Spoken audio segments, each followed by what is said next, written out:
قضية 6997 بنهاية الوالد النيابة العامة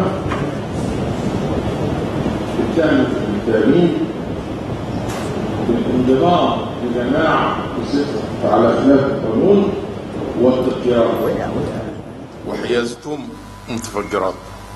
حكمت المحكمة حضوريا للثاني وغيابيا للأول الثالث أولا بمعاقبة سيد محمود حسن عويس بالسجن المشدد لمدة 3 سنوات عما أسند إليه في التهمة الأولى وأمر الإحالة.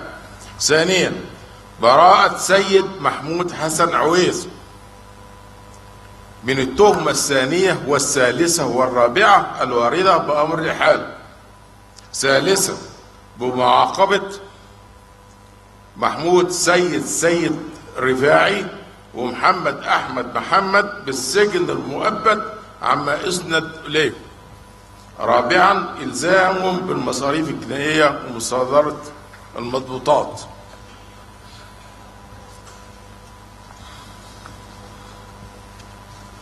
القضية رقم 1145 لسنة 2014 جنايات قصر النيل المعروفة إعلاميا بخلية المريض.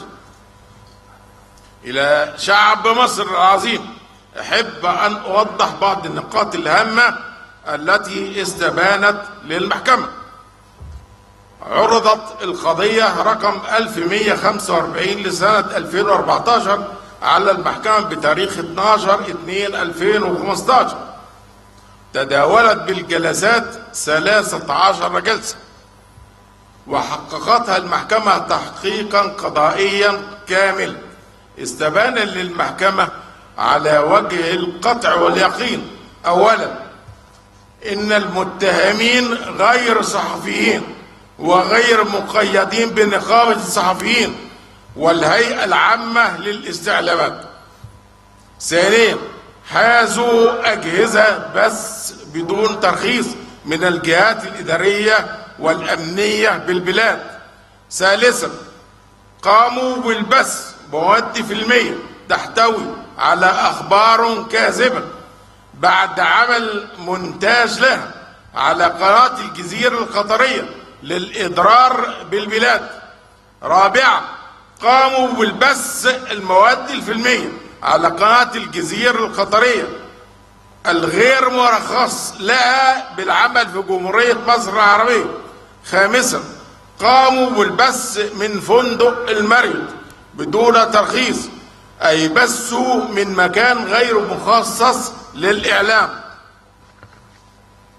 لذلك حكمت المحكمة حضوريا للأول والثاني والثالث والرابع والخامس والسادس والثامن، وغيابيا للسابع أولا بمعاقبة كل من محمد محمود فاضل فهمي، 2 باهر محمد حازم أحمد نصر، 3 صهيب سعد محمد 4 خالد محمد عبد الرؤوف محمد، 5 شادي عبد الحميد عبد العظيم، 6 بيتر جراتسي بالسجن المشدد لمدة 3 سنوات عما نسب إليهم.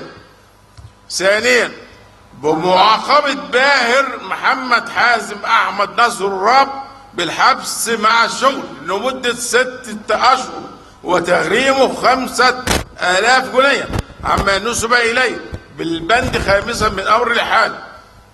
ثالثا ببراءة خالد عبد الرحمن محمود أحمد عبد الوهاب ونورة حسن البنا مما نسب إليهم بأمر الإحالة. رابعا بإلزامهم بالمصاريف الجنائية عدا الثالث والثامن وبمصادرة المضبوطات. رفعت الجلسة.